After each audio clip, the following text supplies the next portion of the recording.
following show contains adult content. It's not our intent to offend anyone, but we want to inform you that if you are a child under the age of 18 or get offended easily, this next show may not be for you. The content, opinions, and subject matter of these shows are solely the choice of your show hosts and their guests, and not those of the Entertainment Network or any affiliated stations. Any comments or inquiries should be directed to those show hosts. Thank you for listening.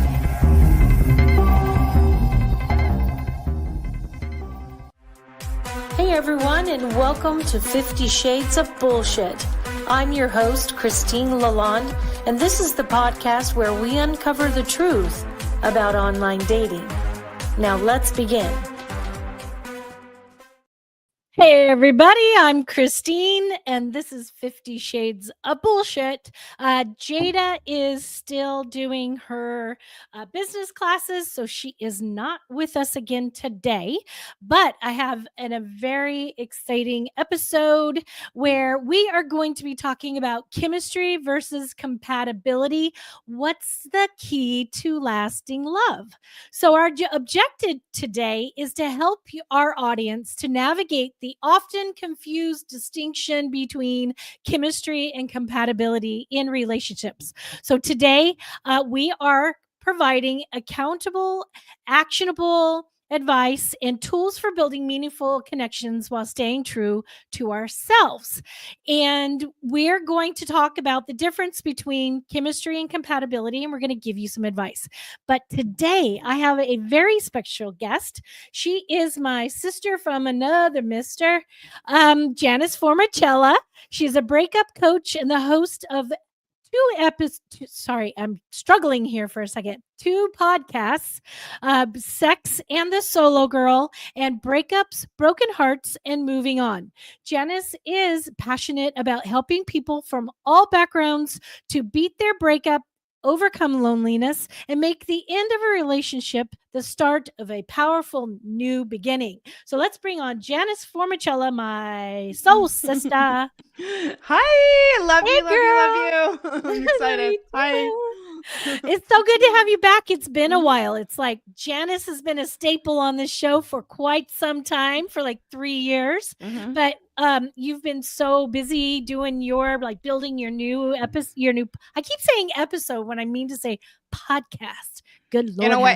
It's wine o'clock. You know, you're you're allowed to cover your words. And yes, Sex and the Solo Girl is going really well. That's my second podcast that launched last year. And I have been very busy, also in a very passionate relationship, and things are going well. However, I always miss being here. And as I always tell you, I'm always here if you need any. I love it. If you need another blonde. We always need another blonde. Oh, it's so good to see you. So, Jada and I, good Lord. So I've had a very girl, let's get day. grounded. Let's get grounded. Tell us what's going on. Okay. You're good. You're good. I know, right? Jada and I talk a lot about the current dating shows that are on. Have you been watching any? I know that you like Married at First Sight. Married at First Sight. Yes. Yes. You've seen the new season? I haven't seen it yet. So I'm like you. I stream them on, I believe, Hulu and Netflix when they come out. I'm a true crime girl, so I am not actually like following the dating reality shows as they drop. So I did just finish the Denver Married at First Sight season, which was absolutely horrifying.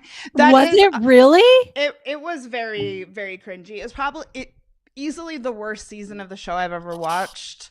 Yeah, really, for various reasons. I felt sad as someone who lives here in Denver that they didn't really play up as they do in some other cities, like how cool it is to be dating in Denver.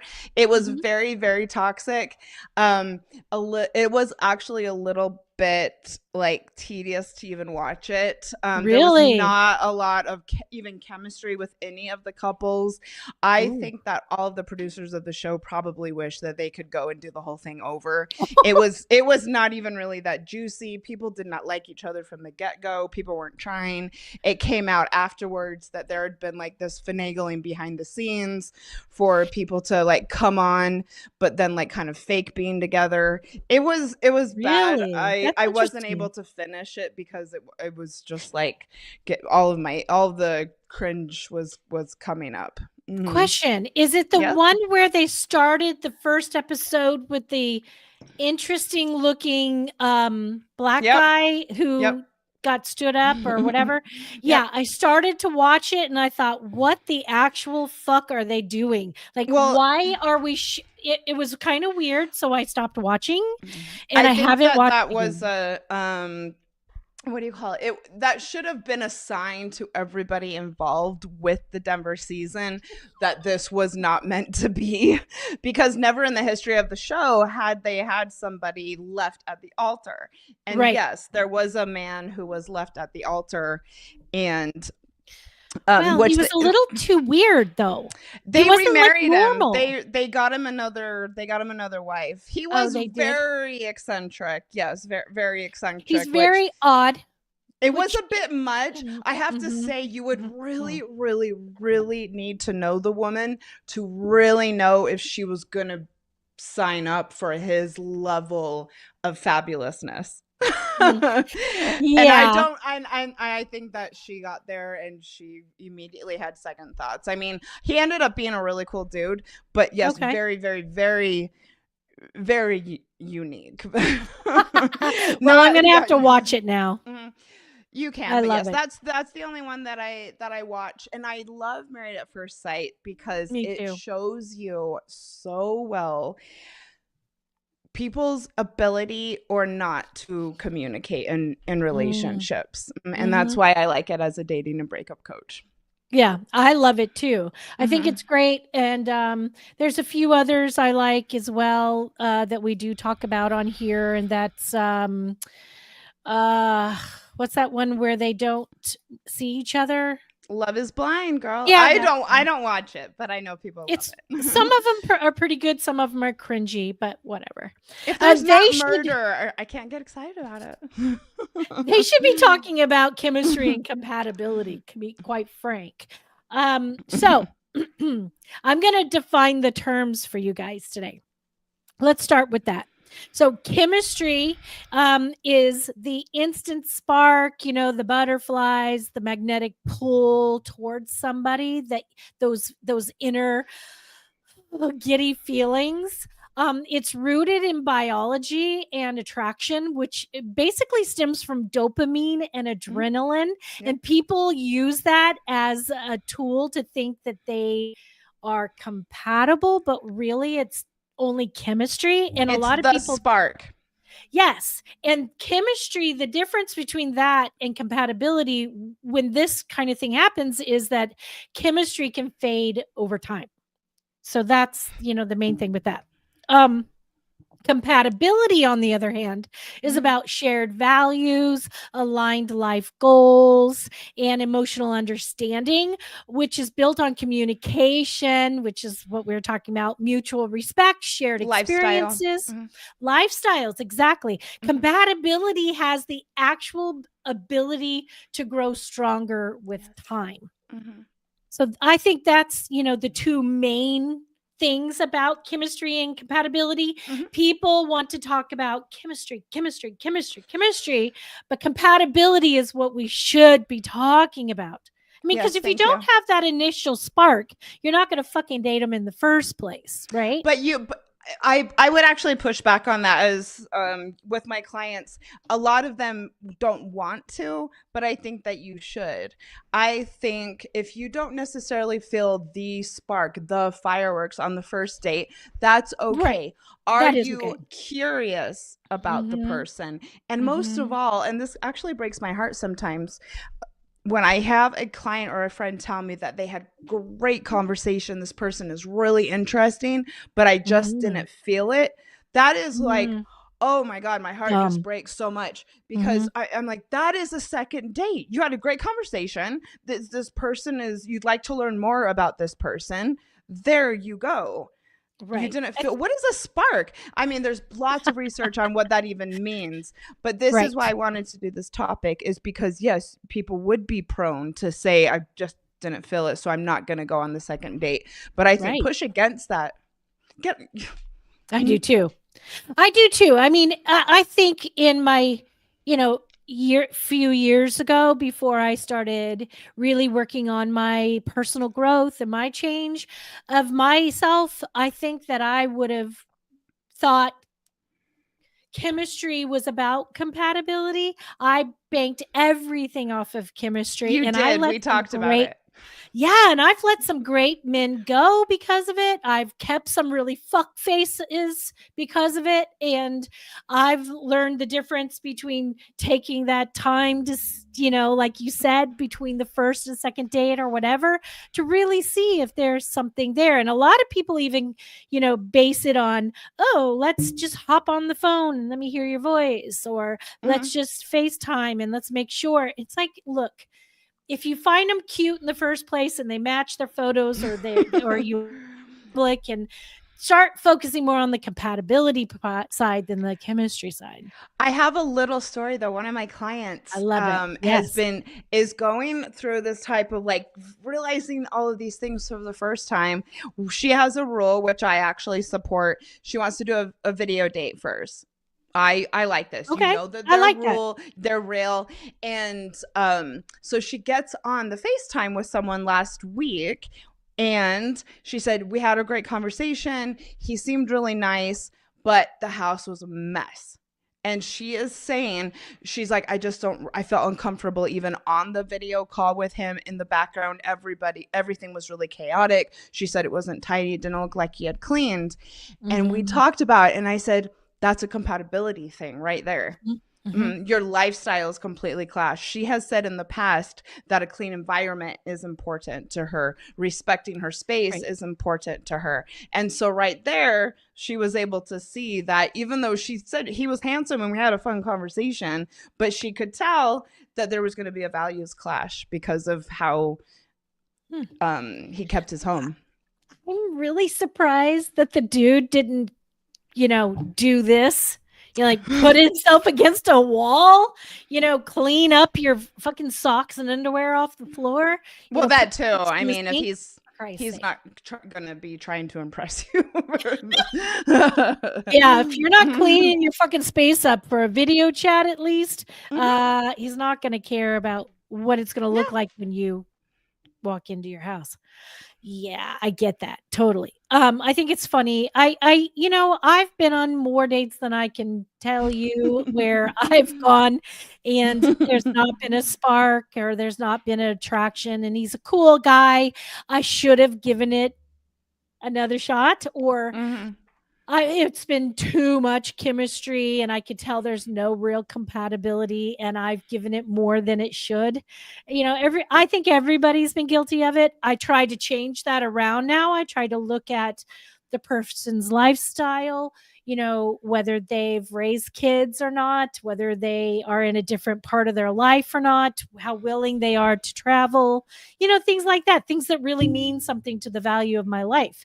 And then a lot of people worry about, oh, was he cute? Did he have enough hair?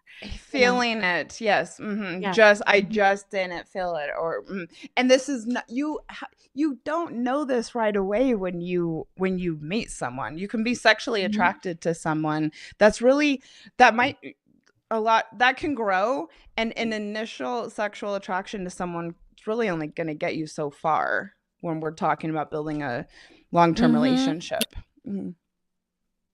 I mean, if you're just looking to go out there and hook up, then you're not going to give a shit about compatibility.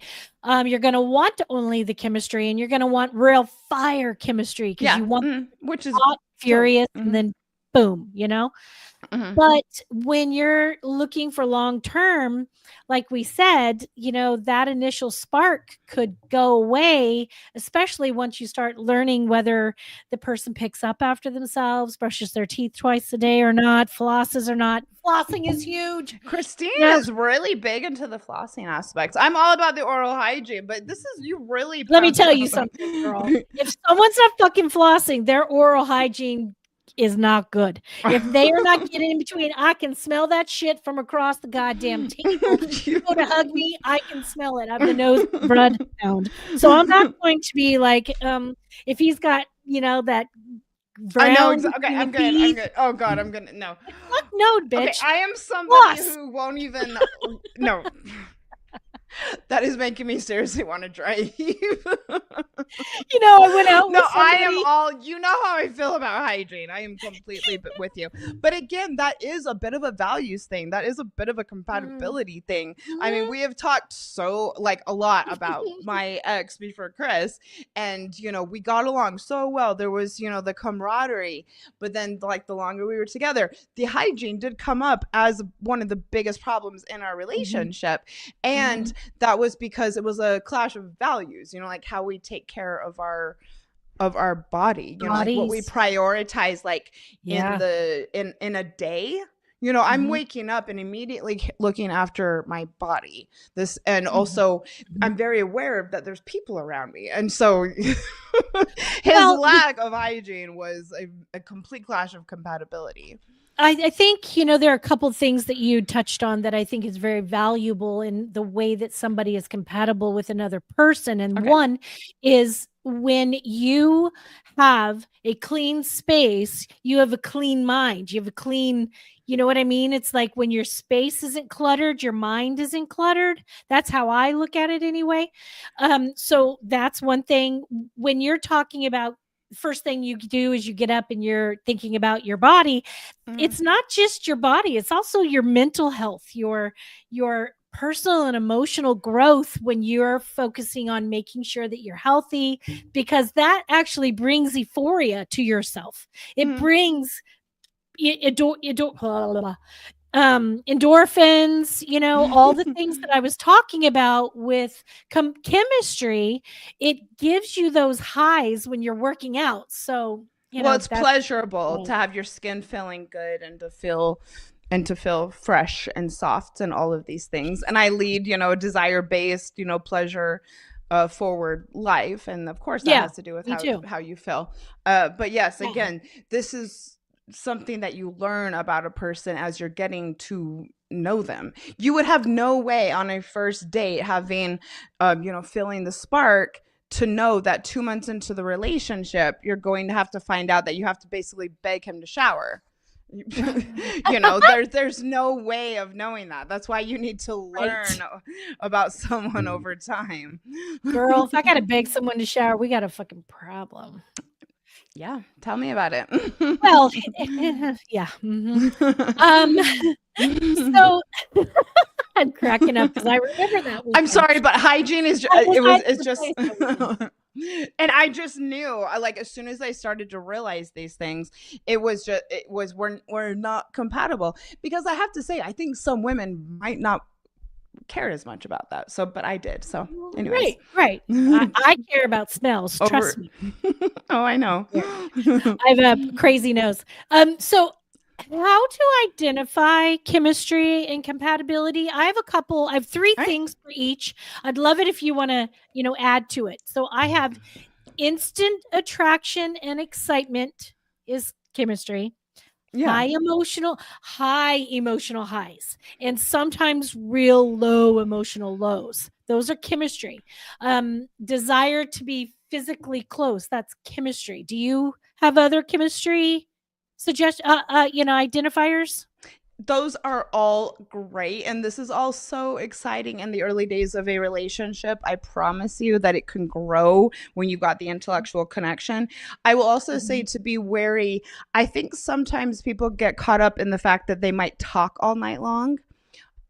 I think that can actually be mistaken for compatibility when it might be chemistry. And so just like don't take it for what it is, and that you are really vibing with this person, and not necessarily because you stayed up on Zoom or FaceTime all night, that it's because you just get along so well. You enjoy being in each other's presence, and it's it's taking off. This is what we call the fireworks. So it's a good sign that you can have a good conversation, but it might not necessarily mean because you just get along so well. Right. I've been there. I can remember certain circumstances where I've been on the phone 4 or 5 hours with somebody and think, oh my God, that went fucking well. And then not really connect from there. Right. It's like, that was kind of wild, but then again, I had to remember and remind myself,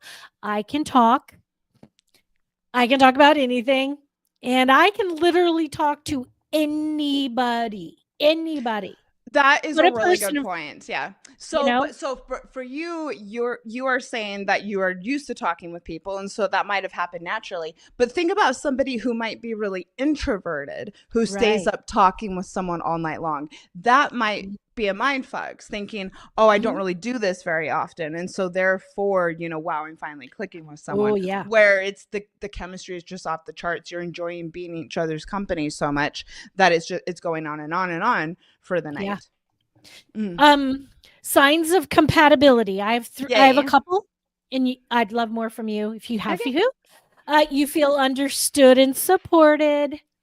Similar life goals, values, and communication styles. That's important. And ability to resolve like conflicts. Okay. Respectfully or swiftly. What's your thoughts on those? So what you just said, as far as ability, it would be, I would phrase it more as conflict resolution styles. That's good. Like what happens once a conflict comes up. And that's, again, that there's no way to know that just by being attracted to someone. And I was just going to say, and until you actually have your first conflict with somebody, you have no idea how you are going to react to that or how they are going to react to that. Now, there's been many times I've dated somebody and thought it would go well, if we have a conflict, and then they either shut the fuck down and they like push me away, or I've gotten really weird and gone, this is like not for me. I don't even like this. I don't want to be, it's really set me off. It's shown me a lot. And I do think that a lot comes from your first conflicts and how you resolve them, how you communicate through them, how much respect you're given to the other person, whether listening or just constantly trying to find the spot to jump in to say something. That happens. So that's really important to really think about how that is compatible. And you're not, you won't know that for a while into the relationship. So it doesn't matter how much someone sweeps you off your feet.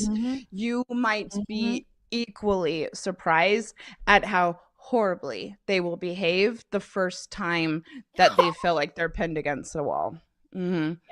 Or that at the first sign of conflict or discomfort. And that would be a compatibility thing. Where are they on their personal growth journey?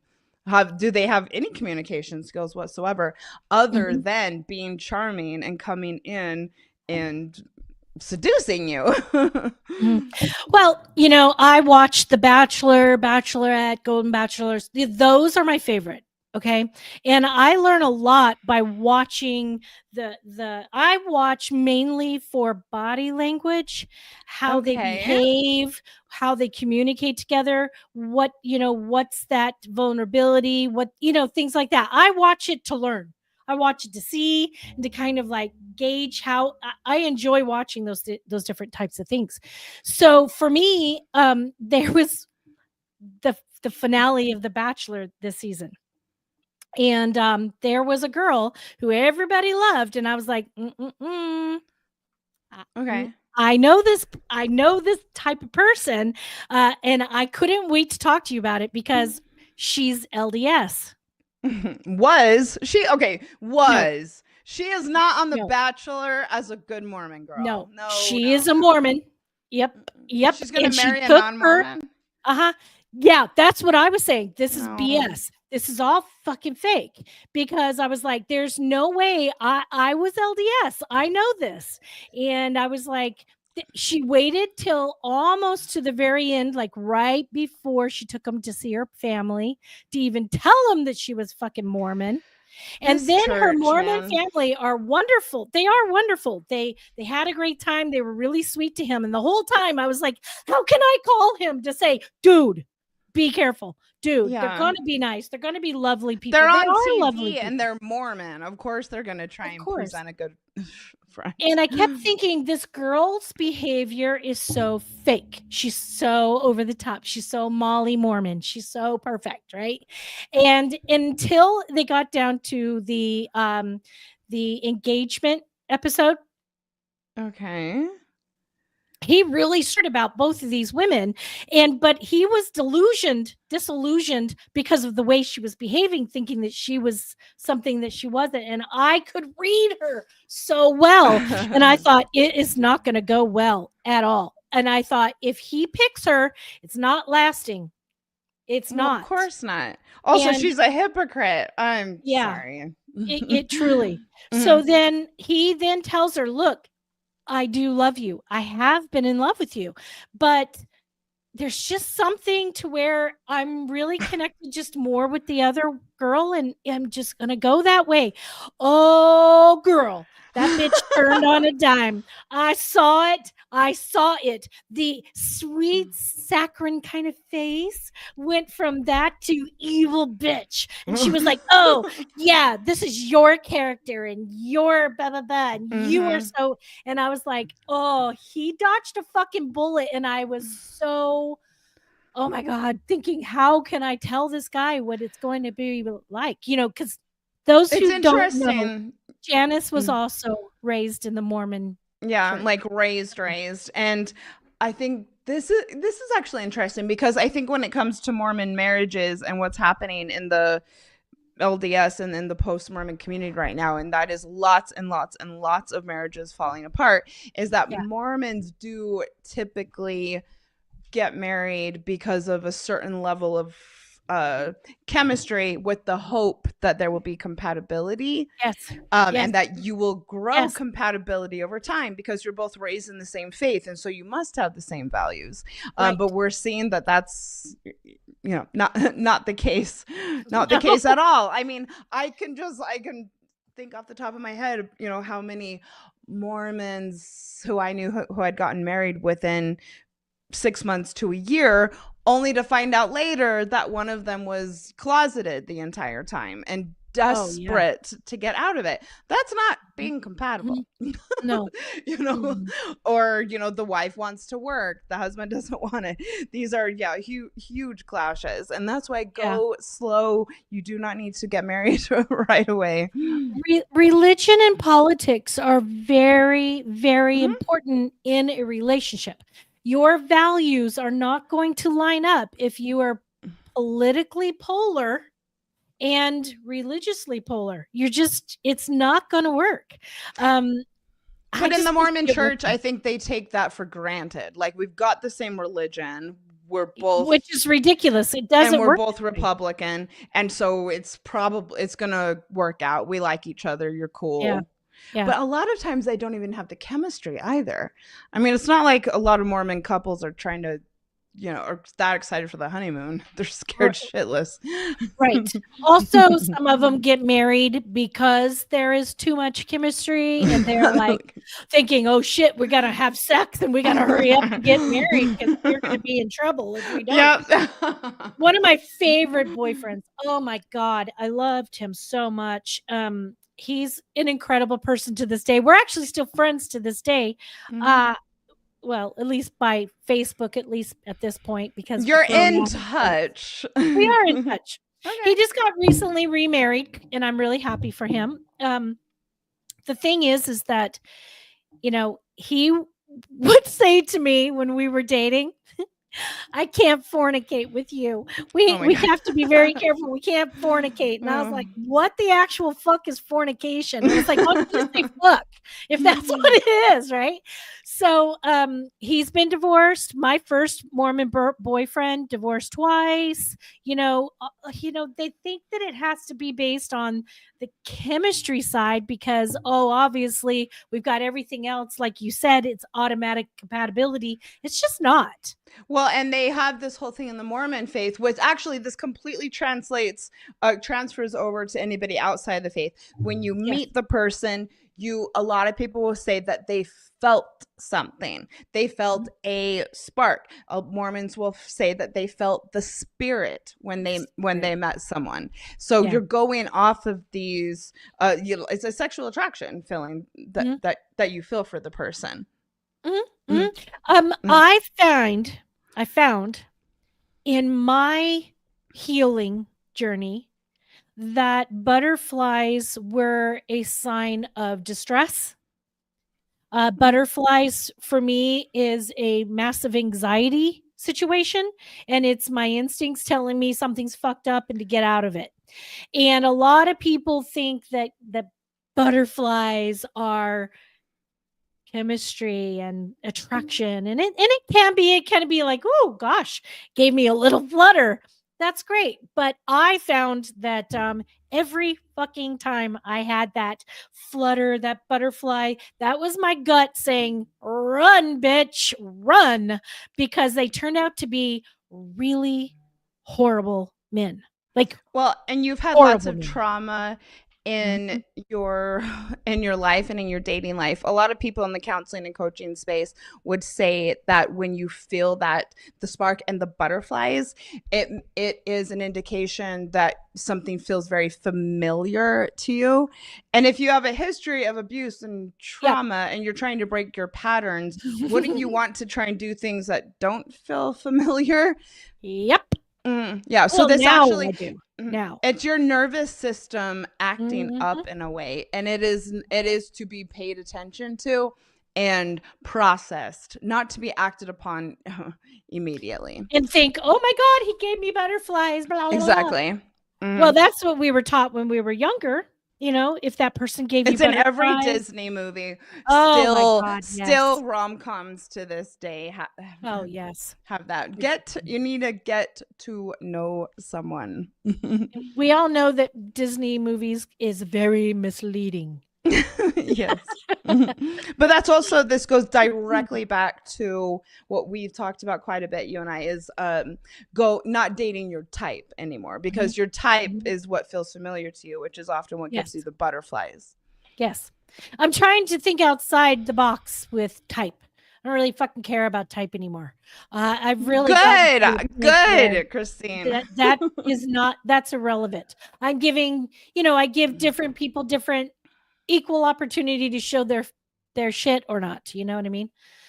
I have some solutions and guidance for you guys. All right, let's do it. So, navigating relationships with chemistry but not compatibility. So let me repeat that. When you're navigating a relationship with chemistry but no compatibility, you are accepting that the chemistry alone, you got to understand that chemistry alone is not sustainable. Does that make sense? It's not at all. It has literally no foundation. And yes, it makes sense. You want to evaluate the relationship based on your shared values and long-term goals, not on what you're feeling at the moment. So it takes time to figure out those things. And if you're not giving it the time, you don't even know if you're going to grow. Because I'm going to be honest with you. I met somebody, oh my God, I think it's been like at least 15 or so years ago. It was after my divorce from my youngest dad, and he was not my youngest daughter's dad. My youngest dad, that sounded weird. He was not my type. He was not attractive. Everybody was like, what the hell are you doing? I liked how compatible we were. In the end, we wound up not being compatible because he did a lot of lying and hiding things. And it took about 1.5 years to figure that out, to see it. But I think for a while I went the complete opposite. I was like, I'm going to pick hot guys instead. Hot guys but it didn't work out that way either. I mean, who can argue with that? No, what am I going to do? Building compatibility when chemistry is minimal. Okay, so this is the opposite. This is when you're looking to build that kind of relationship when you're looking at somebody and going, okay, there's minimal chemistry. Let's see if it grows. Or redefine what chemistry even means. Yes. Mm-hmm. Mm-hmm. Yes. Like being curious, having a conversation. Mm-hmm. Exactly. Mm-hmm. So focus on shared experiences and emotional intimacy. Practice open communication and patience. And ask yourself, do they enhance my life in meaningful ways? What's your take on building compatibility when there's not as much chemistry in the beginning? I think just when you're going into dating, I do think it's really important to just, like I said, redefine what that even means. Because what you're saying, I mean, and I had phrased this the same way earlier, it's kind of sounds a little like a bummer. Like we don't have much chemistry, but I mean, and that it can be built. It can be built. And also just because like chemistry doesn't have to mean the spark. You might say, I'm feeling a bit of chemistry because I'm so curious about him, or I'm feeling a bit of chemistry because, wow, he just is so interesting. I'm feeling chemistry, if that's a positive thing for people, because we had a great conversation. And so I would maybe say there's a little bit of a reframe. Like you don't have to say it's lacking chemistry. It's just a different type of chemistry than what maybe you were expecting or what you were raised on or what you've experienced in the past. Yeah, I've built built a relationship on compatibility first recently rather than chemistry, and I think it's really valuable to really experiment with that and see. I mean, what were you excited about? Like what were you excited about in the initial days? The ability for a person to be able to really give thought-provoking answers to questions that I valued. That's sexy. That is very sexy. Having a conversation that is exciting and funny and fun and maybe even deep and meaningful means more to me than whether somebody has hair or they're taller than me or, whether they're skinny or whatever, or over, got more meat on their bones. I mean, none of that, that stuff will grow when you are, especially women, when we're ignited. I get more turned on mentally than, physically these days. You know what I mean? Mm-hmm. Most of it's, we're having verbal communication kind of thing, but you know what I mean. I do. Yeah. So reframing things, I think is important, and focusing on what is lighting you up. Like, where is the spark? I mean, what you just said, a lot of people might think of that as chemistry. I mean, you're excited about this person. Right. Mm-hmm. Right. Exactly. Yeah. And the sexual aspect, I promise everyone, if you've got an intellectual connection, if you are compatible in certain ways, if you are getting along, if this person treats you right, it is very likely to follow. Exactly.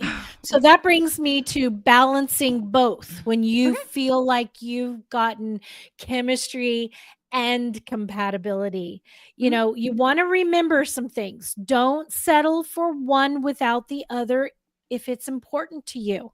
It's important to me to have both chemistry and compatibility. I want to be able to, want to rip their clothes off all day long while I'm thinking, all day long while I'm, working, and, can't wait to see him again and get giddy when he sends me a text kind of thing.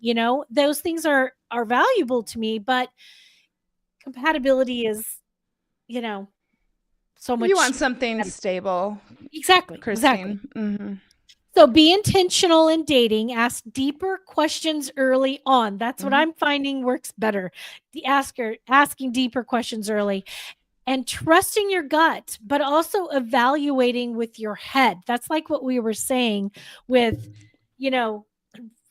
thinking about what are you feeling and what does that really equate for you, and really thinking about, is it just because he's got a big dick and he's fucking cute and got great hair and he touches me and he kisses me like a mad dog?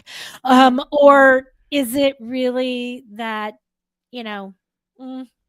there's nothing there and you're just burning that fire of chemistry?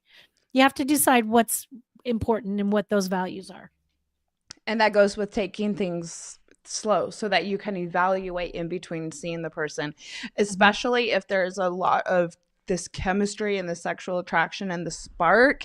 You need that to die down in between dates and encounters so that you can think objectively about what's going on. If you're just riding that wave for the next 3 months where you're just seeing each other constantly because you want to be around each other so much, the hormones and the chemicals in your body and brain are going to be activated. You're not going to be able to think objectively about it. What is the likelihood that this could turn into something long term?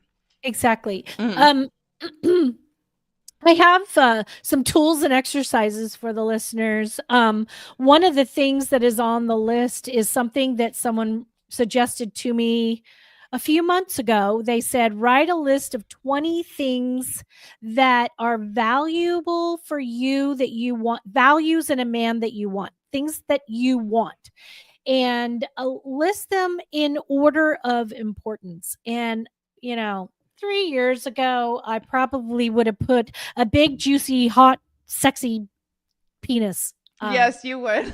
As top, as number one. Tall, fat bank account, fat dick, Fat dick. God, I love a fat dick. A girthy. Oh God, a good girthy dick is Hey, special. look, that's important to me. You know how I feel about it.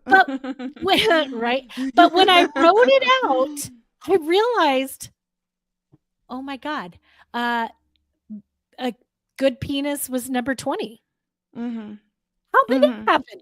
It made it on the list, sisters, so don't worry. Which I applaud and support completely. Right. No, honestly, I'm living everyone's best life right now. I love living my best life. So here, I've got some questions to reflect on and practical exercises. And if you have some stuff to add, please do. Yep. First question to reflect on is, what are your non-negotiable values in a relationship? So hear that again. What are your non-negotiable values in a relationship? Have you prioritized chemistry over compatibility in the past, and why? Why is a very good question to ask. This is going to be so eye-opening to so many people, especially women, right there. Yeah, it was for me. It was wow for me. A big one for me. I needed validation.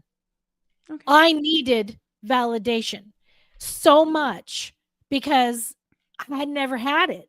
Well, once or twice in my life, mainly from my grandmother or from family or from friends or whatever. But I really needed validation from a man. I thought that raised my value. That made me special. And I realized I'm fucking special without the validation of a man.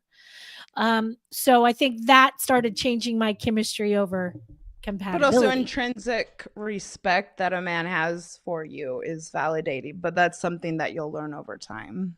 Exactly. Some of the other ones are, how do you want to feel in your ideal relationship? That goes for me, number one. I saved that for last, but that's my favorite question because that really plays into my lifestyle of manifesting. So when I start to feel what an ideal relationship would feel like, that starts to lean me towards what am I manifesting for in a relationship? Because those feelings are going to bring forth those kind of. Well, and that's what law of attraction is. People think it's about the thing that you manifest, like the physical thing. It's about living with the feeling that you already have it. Yes. That's why I'm living high on the hog, bitches. What? Living high on the hog? Yeah, you never heard that before? Well, it sounds like a dick thing. Means I'm balling.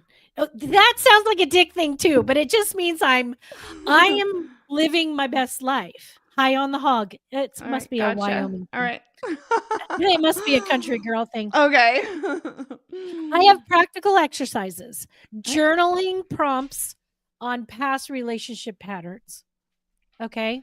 So when you start to journal, it really starts to help you open up what you can be reflecting on from your past relationship patterns and start to look at, what have I done? Where have I been? Who have I been attracted to? Why am I attracting these kind of people? Those things are important to look at when you are evaluating your next steps in your journey on healing. I think everybody should go through a healing journey. I do something with my clients called a love map, where we do something very similar to that. But one of the questions that I have them answer that everybody is surprised at is, so you go back, looking at your patterns, every single significant relationship, write down, where were you emotionally in your life when you met them? What was going on in like the couple months leading up to you meeting them? People are like, why? I just write it down and just see. I just had flashes to every fucking one of them, and they were not good. People, it's very, again, eye-opening. and yes. Yep. I have a couple more. We're almost done. Compatibility checklists for new partners. So write out your valued compatibility, your top 5 things, your top 10 things, or the top 20 things like I did. You want to have that checklist, because when you get a new partner, if you're not checking any of those things off, move the fuck on. And my last one is date ideas that reveal deeper compatibility, like planning a small project together or discussing hypothetical scenarios. I think those are valuable and important. And also, I mean, maybe if you don't want to overthink it to that extent, at least, I mean, that's a lot. If they're picking bad people and they're in fucking one trauma relationship after another. No, I'm saying as far as the date thing goes, and like picking projects and things to do together, what I'm saying, to simplify it a little bit, is to just at least make sure that you're doing different things on each date, not just drinks. Let's build an IKEA dresser or desk or bed or something. If you cannot build a fucking IKEA something with a person, you're in trouble. You of all people. It can be stressful. I've seen you build these things before when I helped you move. And yes, you were stressed. So I think what it would be is that if a man could handle you specifically, getting stressed out over it, and like how he navigated that and held you and exactly, that's what I'm talking about. Yes. Here's some closing thoughts for you guys. Chemistry is the spark, but compatibility is the fuel that keeps the fire burning. And finding the balance takes time, but it's worth it when you're building something lasting. It's really important to think about that. Finding the balance takes time. But it isn't. At least I think it's worth it. It is, definitely. I think so. Yeah. So what are you off to on your Sex in the Solo Cup? Or Girl in the Solo. Oh my God, you are so funny. What is it called again? Sex and the Solo Girl. Everyone go and check us out. I like the Solo Cup. I know. You guys, we're having so much fun over there. I just released my 2nd edition of the Anal Sex Chronicles. Nice. I'm having a lot of fun with that, and I did some fun stuff on secure attachment. My friends and I did sex outdoors, and I was re-listening the other day, Christine. We did an episode called "What the Hell Was I Thinking?" And Christine was on. It's hilarious. Just everyone go over there there. I've got something for everyone. It's really sexy. It's really raunchy. Like, I am loving how dirty I'm actually going with this. I love it. Well, see, that's why I love this show. I like being able to talk about anything we want and get down and dirty and have fun and say a lot of fuck words and talk about big dicks and, Fuck you yeah. know. Yeah. Well, I love having you here. You're my fave. I really appreciate you coming on and being here today. It is so great. Let's have you back like soon. Aren't you going to be launching something soon? You want to come back and talk about it? Well, I have a new website. It's JaniceFormichella.com. Awesome. Yes, I do. I love it. Yeah, lots of fun stuff over there. Thank you. Awesome. Well, everyone, thank you for being here again. We love and appreciate all of our listeners. We're going to be back same time, same place next week. And until then, let's keep this shit real. Bye. If you enjoyed this episode, please share with your friends, like and follow us on Instagram at 50 Shades of _bullshit and Facebook at 50 Shades of Bullshit. Thanks so much for listening, and we really hope to see you again next week.